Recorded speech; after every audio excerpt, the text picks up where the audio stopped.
This is the Truth Network. Welcome to Truth Talk Live. All right, let's talk. The truth is, I can't hide it, I can't hold it no more. A daily program powered by the Truth Network, This is kind of a great thing, and I'll tell you why. where pop culture, current events, and theology all come together. Speak Your mind. And now, here's today's Truth Talk Live host. How has a biblical beauty, I like that, they kind of go together. How has a biblical beauty affected you? Like, you taste and see that the Lord is good. And it's amazing how many women in the Bible have stories that are so significant to how I see God and certainly how I've lived my life and just unique, amazing insights that we only see in the stories of certain biblical women. Take it, Rachel, Sarah, Abigail, right? Or, Mary onto the Bethany. Many Marys, or Miriam, the original Mary.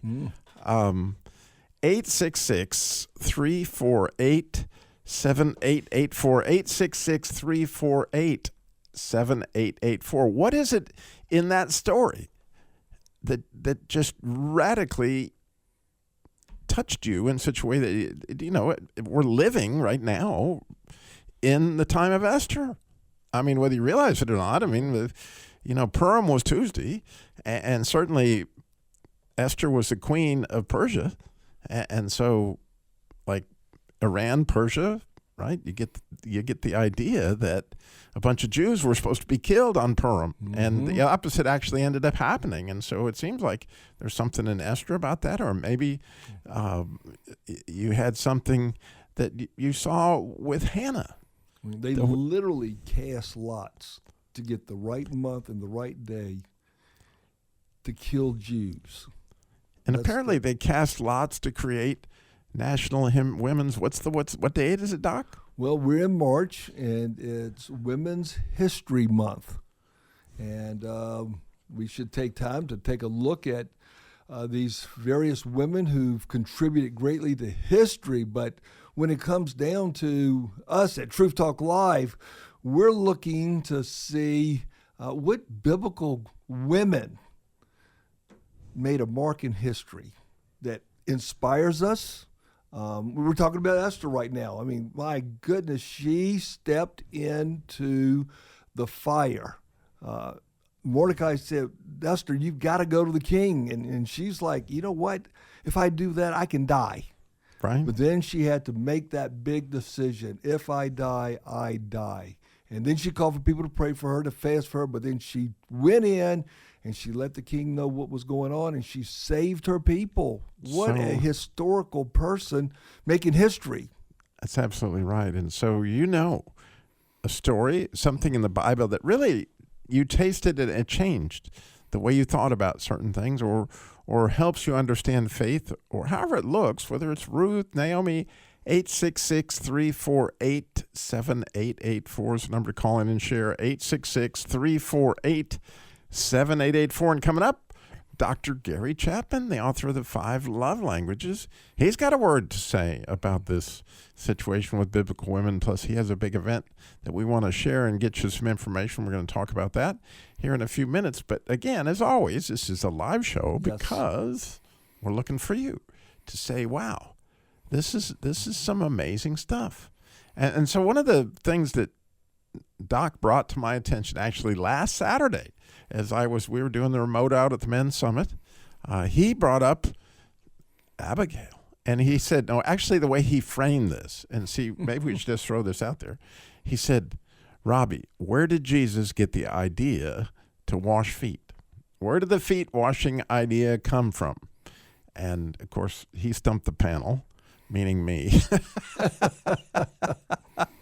And I will never, ever forget now, I know where the biblical example of washing feet came from. So, Doc, where'd it come from? Well, we have Abigail, who is the wife of a guy that's really bad, Nabal. He's a fool, and he's treating David with a lot of contempt. And David gets upset. He says, you know what? I am going to just go and I'm going to kill that guy. I'm not putting up with him anymore.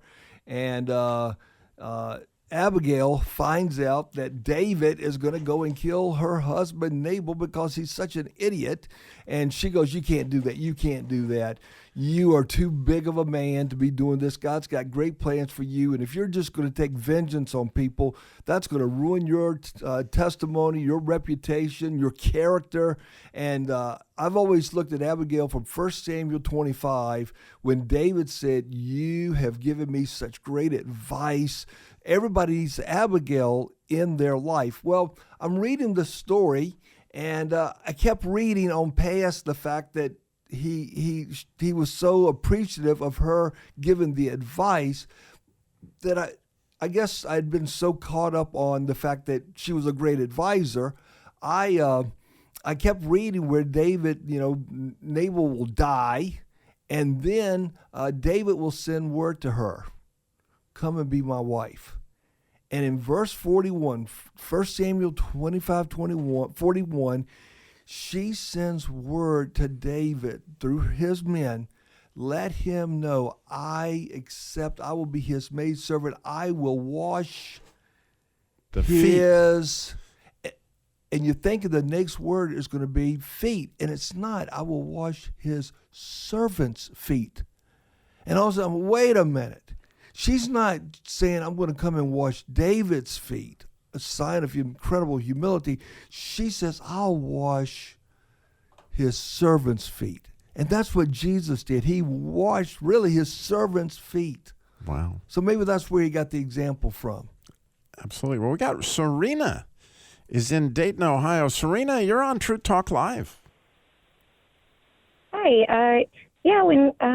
When you were talking about women in the Bible, I ironically was just thinking about that today, even before this broadcast, about how, it seems like there's not a whole lot in the Bible about women, but the women in the Bible have really critical roles, especially when it comes to loyalty. I feel like almost every story, it just shows women just kind of being, very loyal to Jesus throughout, and then in the New Testament. But in the Old Testament, the story of Ruth has always really resonated with me, her loyalty to her mother-in-law. And years ago, I remember just being impatient because I felt like God was calling me to do something, and it just felt like it wasn't happening. And God said to me, be still, my daughter. And I had to look it up, and there it was. And, it said, be still, my daughter. And I'm probably not quoting this right, but your Redeemer will come. Yes. And right there, it just was a foreshadow of Jesus, the Redeemer. And, that has really almost been something that has just stuck in my heart for a long time, is that, God, that Jesus is my Redeemer, and he will redeem me. And Ruth is where, pointed me to that. And also just her loyalty is just so, resonates so much. And I feel like a lot of the stories throughout the Bible around women really highlights the loyalty aspect. I had a conversation today with a lady about Ruth, and that very thing you said, it's amazing. And I was blown away with this thought after they got back to Bethlehem. Naomi says when she got back, I have come back empty. And it's almost like for Ruth, she must have felt like chopped liver. Hey, what about me? I came back with you. I'm here. I said I will go where you go. I'll stay where you stay. I'll be with your people. Your people will be my people. I'm going to be there for you. And all of a sudden, you said you came back empty. And yet you come to chapter 2, and there's Ruth. Serena, I hate we got to go to a break. Thank you so much for your call. That was amazing. Yes. Absolutely amazing. Ruth, loyalty. Beautiful. Thank you. God bless you. When we come back, we got Gary Chapman has got a word for us. And hopefully we will get you. We got Jamal, too. 866-348-7884. We'll be right back. You're listening to the Truth Network and truthnetwork.com.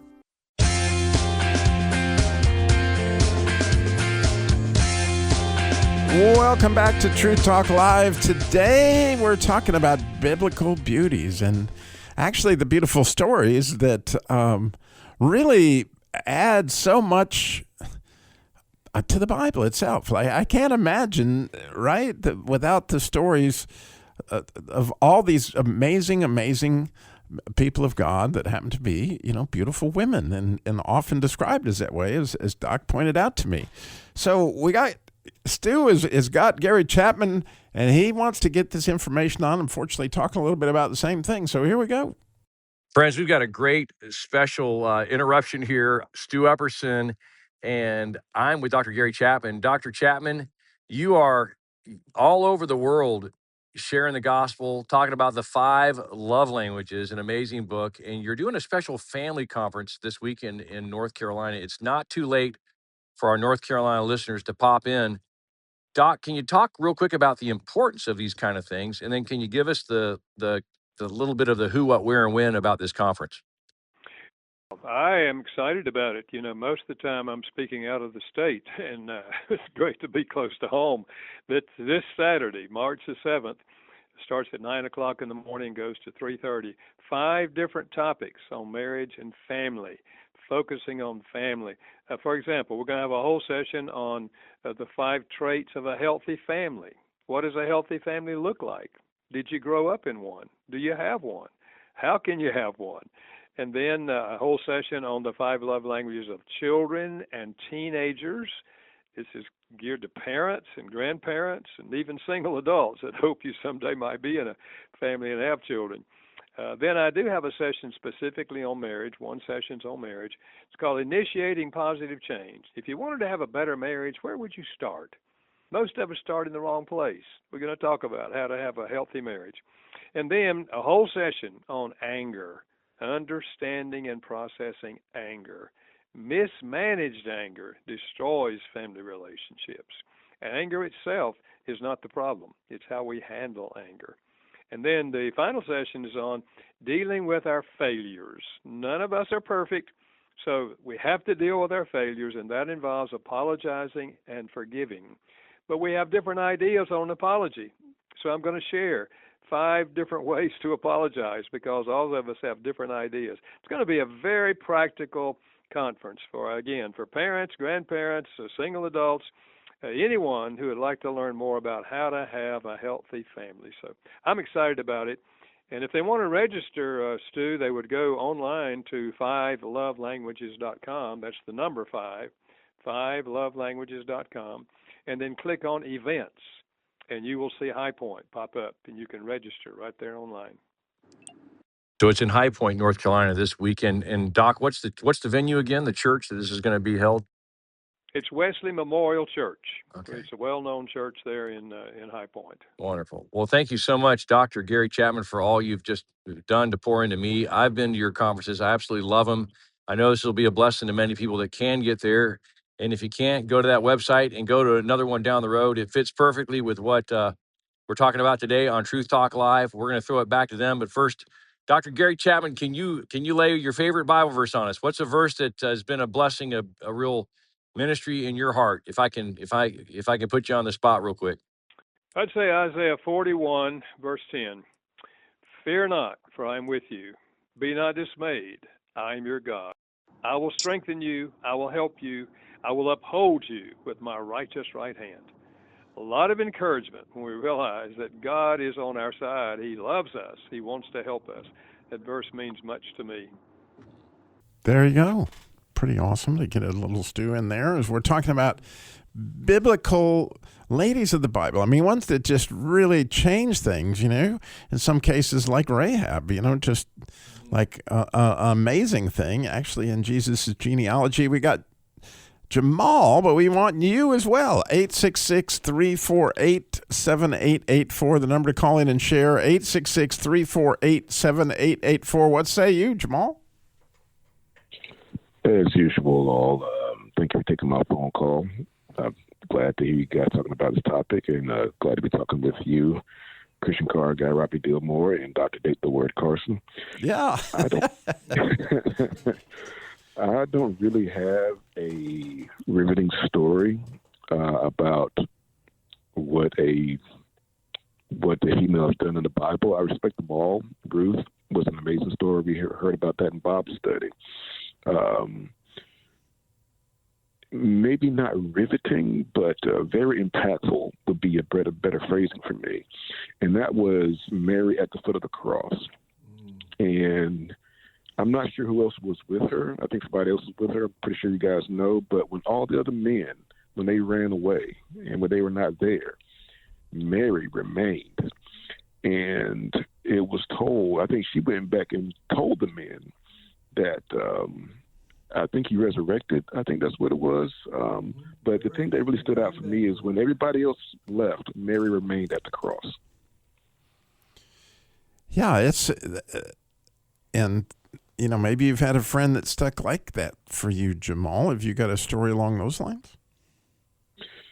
Actually, I do. And if you could also, for a favor for me, help clean up the parts where I don't miss if Mary went back and told the guys about the resurrection and if anybody else was with her. But as far as a friend, it's funny you mentioned that. I had a best friend named Cyprian Jetchel. He was Polish. He was a non-believer. But we grew up together, literally. He was a best friend of mine, closer than a brother. But he's no longer here. I won't get into what happened. But even though we were not of the same, even though we had differences as far as culture, background, faith, there was nobody that I trusted more than this Cyprian. And also, he also was one of the main people that could make me laugh as well. So to answer that question, that person that stuck by me, you know, ride or die, that was Cyprian Jetchel. Wow. Yeah, that's, you know, that whole idea of a friend is huge. Closer than a brother.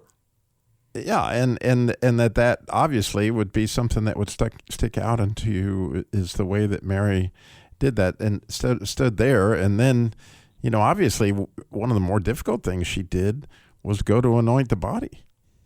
Oh, yeah. And she went early that morning. Mary Magdalene was right there when he died. She'll be there when he's buried, and she's going to be there first thing that Sunday morning, and she's going to be the one who will go and tell the other disciples, he is risen. She was the first one given an assignment by the Lord. Go and tell my disciples. I like that, Doc. Yeah. The first one to get an assignment. Well, thank you, Jamal. That's awesome. We have Mary, the mother of Jesus, getting an assignment, and now at the end we get Mary Magdalene getting an assignment.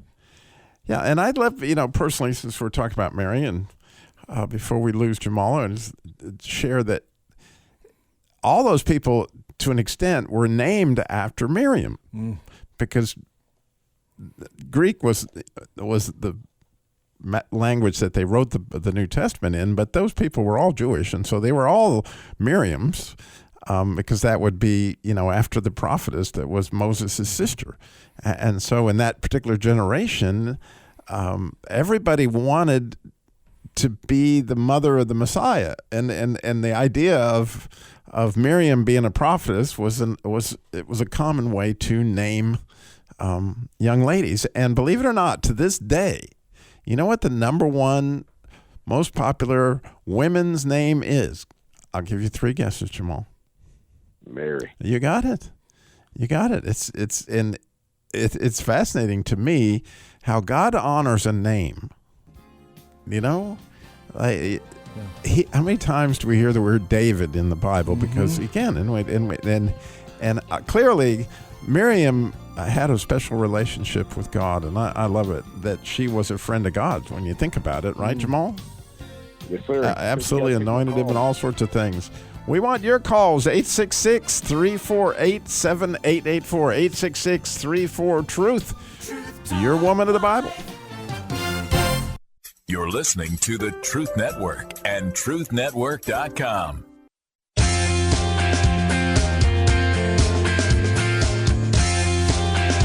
Welcome back to Truth Talk Live. Today we're talking about, due to the fact that it's Women's History Month, right? Well, there's no better history of women, in my opinion, That's right, than those that are written in Scripture. And, you take it from Eve on out, that they're made a huge impact on who we are today. And I'll tell you something. Well, I should tell you first to call in at 866-348-7884 because we want to hear really how they've impacted you. 866-348-7884. And I don't know if I've told you this, Doc, but I don't know. About 3 months ago, I changed, like a lot of people, they have a prayer time in the morning. Mm-hmm. And, I would often, was my practice to thank God for my family, like, for my wife, my kids. And I thought, well, I need to back that up, at least one generation. And then I started thinking, man, I really need to thank God for Adam and Eve. Like the original mother of all living people, Eve. Right, that you were in there, right? There was some part of you inside of Eve, and as phenomenal as it is, man, you think about the love that she had for her children, and that she still is, in my mind, looking down on her children. I happen to be one of them, and I'm kind of thinking I'm her favorite. Just saying. 866. I wasn't ready for you to go there.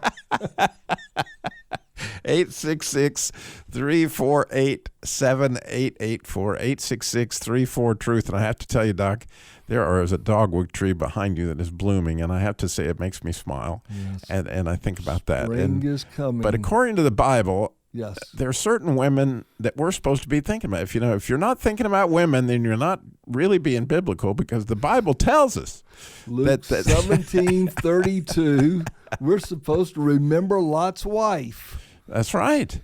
And boy, did she make a mistake. Don't make the same mistake. Don't look back to the world. And then a woman, but you've already mentioned her, Miriam. Right. And so when you mention Miriam, I'm remembering that I'm supposed to be remembering Deuteronomy 24:9. We're supposed to remember what God did to Miriam, because, she also made a bad decision there and had to be corrected. So 2 women to remember in that way. But then we've got other biblical characteristics, qualities that we want to remember. We talked about Ruth a little bit ago. I mean, the whole town, Boaz says, my whole town knows you're a virtuous woman. How are you known around town? And you may know that the actual first prophecy of the Messiah, where he's called Mashiach, is found in Hannah's song, or Hannah's prayer that she prays after she drops off Samuel at the new mother's morning out in Shiloh. Sort of. Now, we were just there. I did not think of it that way. You didn't think of it as a mother's morning out, but for Hannah, it really kind of was. And but nonetheless, when she dropped him off, she was so excited that she broke off into, like, very similar to Mary's, the Magnificat that you would describe, that this unbelievable elation of this child, which is kind of cool with Mary's, because she has both Elizabeth's child and Jesus that's kind of in the picture of that particular one. But it's very similar to Hannah's situation, where she had struggled to have a baby. And here comes this phenomenal prophecy of the Mashiach. Right here, the first time you see the word Messiah, the way that it would be, both. Now, there's anointed people as far as the priests before what Hannah says, okay? But there's never an anointed king. And therein lies the difference. In other words, you'll see the word anointed, which means Messiah, in Deuteronomy and even in Exodus and places like that. But the first time that you find the word Mashiach or Messiah, the anointed one, connected to a king, is Hannah in her prayer. And before that, she says some other spectacular things. where she makes reference to God being the God of all knowledge in verse 3. Chapter 2, verse 3, yes. And actually, in the Hebrew, that's knowledge is, and it's tucked. The word knowledge is tucked in between two of the words for God, the holy words. One of them is El, and the other was Yud He Vav He, that, the big name of God the Jews won't even speak. And inside of that name is this idea of knowledges. And there she is actually, to some extent, speaking to the fact that proud people had given her all this information, but there was one person, i.e. God, that actually knows, and it's inside of him, all knowledges, and it's plural, knowledges. And it's beautiful the way that God did that in that particular verse, and it's done, again, by a woman. 866-348-7884, 866-34-TRUTH. Doc, you look like the man who you swallowed a canary or something. You got something. Again, Hannah, what a history-making woman, trusting the Lord, being barren, very painful. She wants a child. She's seeking the Lord. Her anguish was mistaken for drunkenness. Yeah. She's rebuked by Eli, and she's like, no. Your servant is calling out to the Lord. My heart is just broken. I'm pleading with him. And then she gets this son, and she lends him to the Lord. She places him in his hand. But as you're talking about Hannah, not only was she talking to God, she was learning about God. And her prayers. You learn a lot about what a person knows about God by the way they pray. Yeah, and that prayer, by the way, if you go to Shiloh, and I hope you do in Israel, there where she did that prayer in Shiloh, right there in the temple. Tabernacle. Yeah, excuse me, at the tabernacle. I'm glad you're here for me, Doc.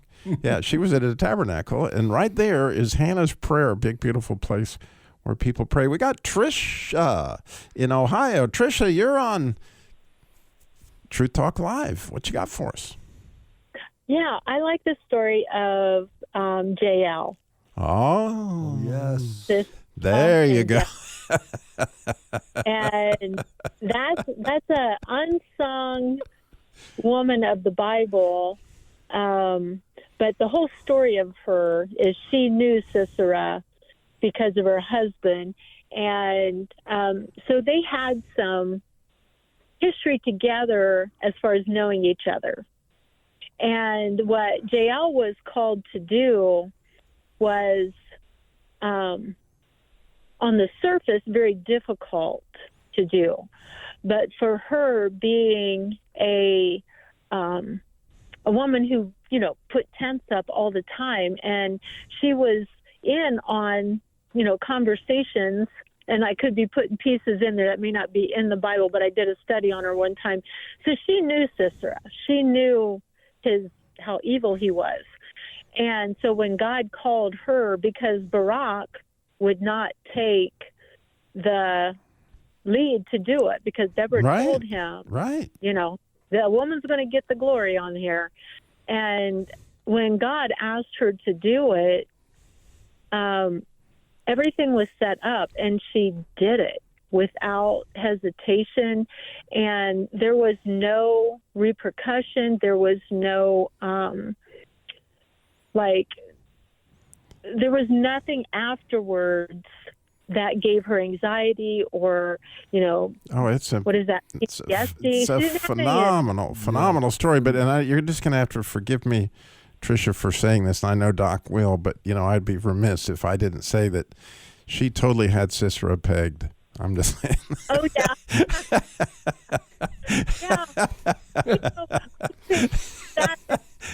yeah. Yeah, I'm pegged. So my takeaway the first time I read that story was God will ask us to do difficult things in our life, but with him, he'll give us the power to do it. And it may not be what she had to do. It could be anything that's difficult. And a woman of valor, from my, and definitely taught that way by the Jewish tradition, that she was big time woman of valor. That she's tremendously revered in absolutely. Jewish history, and should be.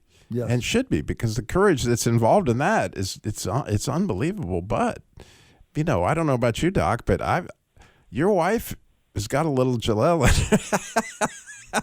And so does mine.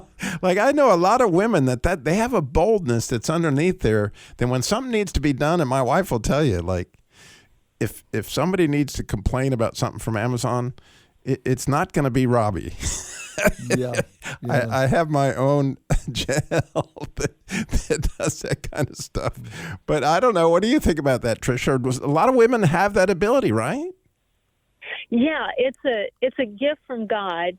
I mean, if innately we want our husbands to be the leader, to take that lead, but if we are called into that, we will step into it. Yeah. And we will do, because that's how God wired us to be. I'm telling you, because if you're at dinner with Doc and me, right, and the steak comes out not the temperature that we would prefer, am I missing something, Doc? It would be Tammy and Danita that would not, it's going to be, and it's a fascinating thing. I don't know how exactly that works, but it's you're right. It's a gift from God that they have. There's a boldness, and it has to be handled correctly.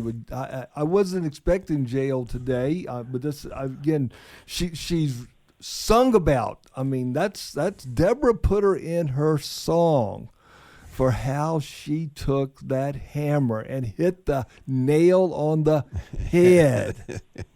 You had to do it, didn't you? Well, Tricia, I am really admiring your scholarship on this, and I think you put it together beautifully. And I had never considered, how she would have been skilled with a hammer and a tent peg. Yeah, because she put them up all the time. Right. I mean, that was her part of being the helpmate, and she knew how to do it. And if you think about it, if her husband went down at some point in time, I'm sure she took the lead and said, okay, let's get these tents up.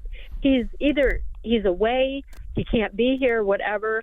She's going to step in and do, but then whenever he comes back, she goes back to where she wants to be again. Women really do not want to be stepping into the men's position naturally. But if we need to, we'll do it. That's beautiful. And absolutely. Then when they come back around, then it's like, because some husbands travel or do this or that. I can relate with farming. I hate we got to go to a break, Tricia, but we're delighted to have you stay on for another few minutes if you'd like. And we'll be right back. We would love your story. 866-348-7884. Great women of the Bible. You're listening to the Truth Network and truthnetwork.com.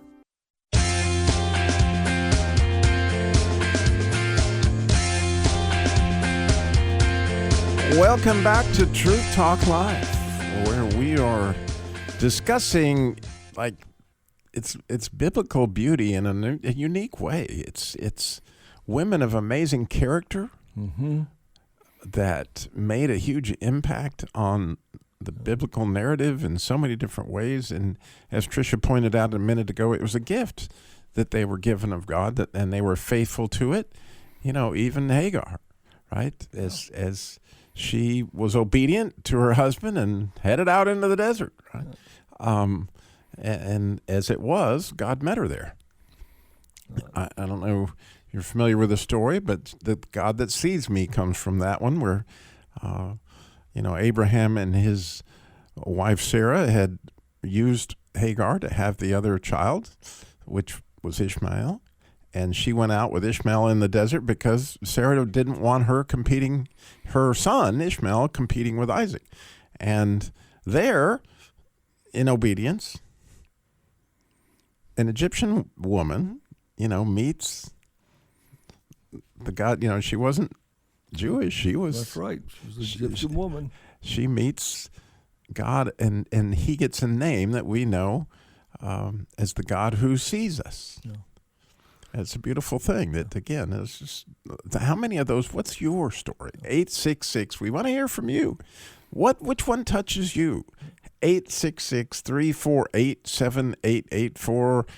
866-34-TRUTH. Then there's unnamed women. There's unnamed women, and some of them do some incredible things that you may remember the events, but you don't know who they are, and that goes with men as well. But we are in the month of March, where we are challenged, in our country at least, to look at women in history. So I come back and say, from Date the Word, we need to look at women in the Bible for the month of March. And looking at like 31 different women. I've been inspired by a woman who wrote on these women of the Bible. Her name is Shannon Bream. You might see her sometimes on Fox News. Shannon Bream wrote a book, The Women of the Bible Speak, the wisdom of 16 women and their lessons for today. And Hagar is one of her 16 that speak. So she didn't just choose just the Jewish women of the Bible, but here she chose Hagar. So when you were talking about that, that sparked me to think about Shannon's book, because I remember reading that book, and I recommend that, ladies. The Women of the Bible Speak, the wisdom of 16 women and their lessons for today, by Shannon Bream. And look at how women, again, they shape history. 866-348-7884, 866-348-7884. You can't mention the name Bathsheba and not get all sorts of shenanigans that may pile up in your mind. However, whether you go with the genealogy at Luke or you go with the genealogy at Matthew, both of those sons were from Bathsheba.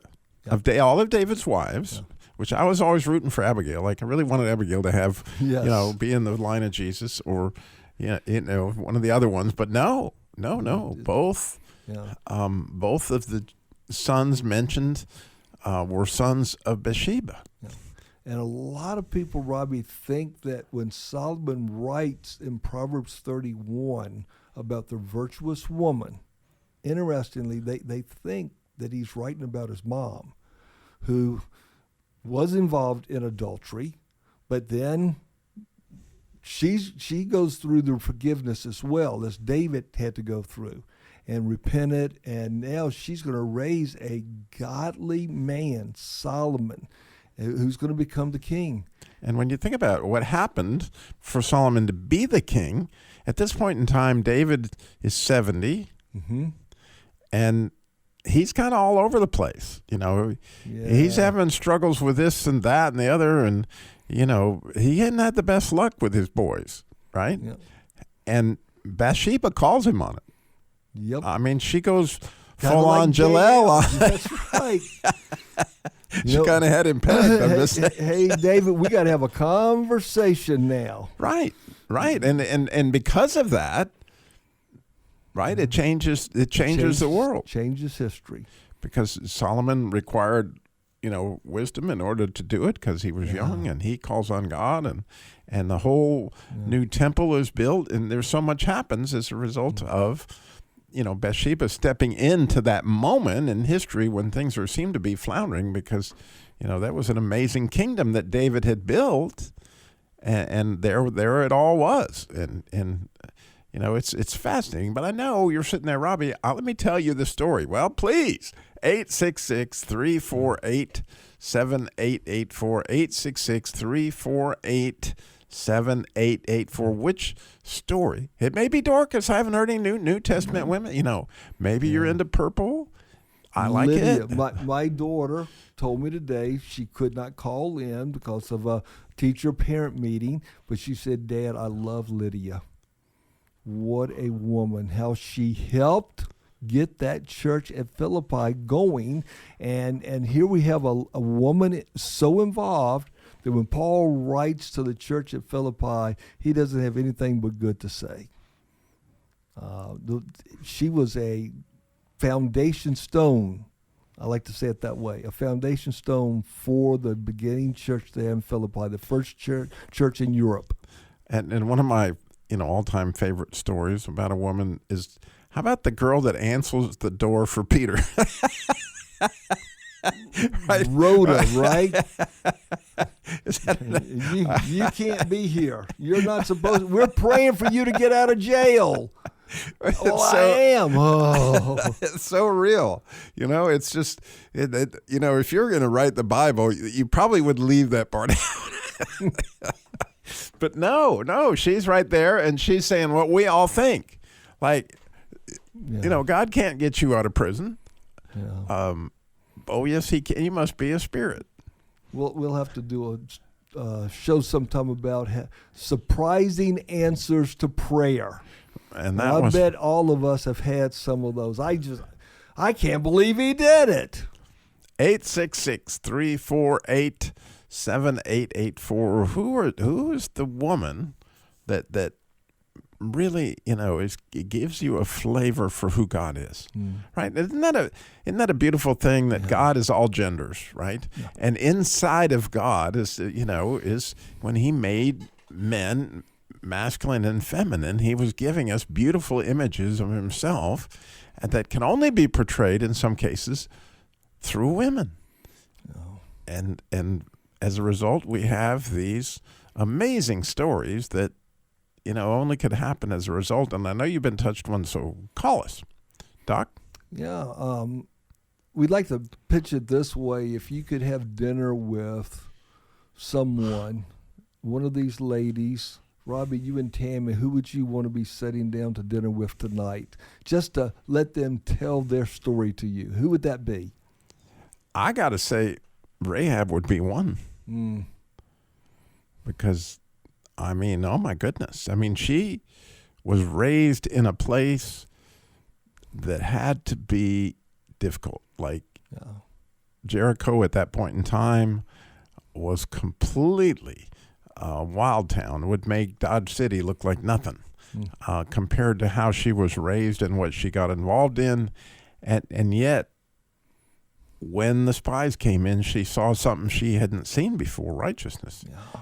And what that looked like and what that felt like. And she wanted to experience that. And the fact that, that she ended up with that scarlet thread, right? That red cord that she would hang, right? And then, aren't we understanding that she ended up marrying Caleb? Salome, that's right. And would have a son. Yes, she would. Named Boaz. Who would marry a woman named Ruth. I often wonder what Sunday dinner was like with the virtuous woman and the former prostitute. And both of them, Ruth was a Moabite, despised person, and yet here they are both in the line of Jesus. Talk about the redemptive power of Jesus Christ. Doesn't matter what you've done, doesn't matter where you're from. He will save anyone from anything. Doesn't matter your gender, doesn't matter your race. For God so loved the world that he gave his only begotten Son, that whosoever believes in him should not perish but have everlasting life. Wow. He's for everyone, everywhere. Right. And so that's one. How about you, Doc? Who do you want to have dinner with? If Danita and I could have dinner with Mary of Bethany, she has just been one of my biggest heroes. We've got all these male disciples. Well, Mary of Bethany, there's more written about her than 10 of the 12 disciples. You get 3 beautiful pictures of her life. She's sitting at his feet, and she's listening, she's learning. We don't know what she learned, though. I would love for her to tell that day Jesus was teaching. I do know that when her brother died, while Mary was upset, Martha was upset, Mary was at his feet again, and we read about Jesus weeping.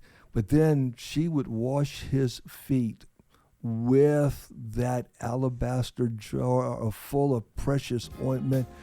Oh, she broke a vase. She showed extravagant love. So I would love to spend some time with Mary of Bethany. There you go. Well, history makers. They are. And you're a history maker. We appreciate so much you listening today and taking part in Truth Talk Live, those who called in. with some amazing stuff as always. We'll be back tomorrow with another episode of Truth Talk Live. Truth Talk Live.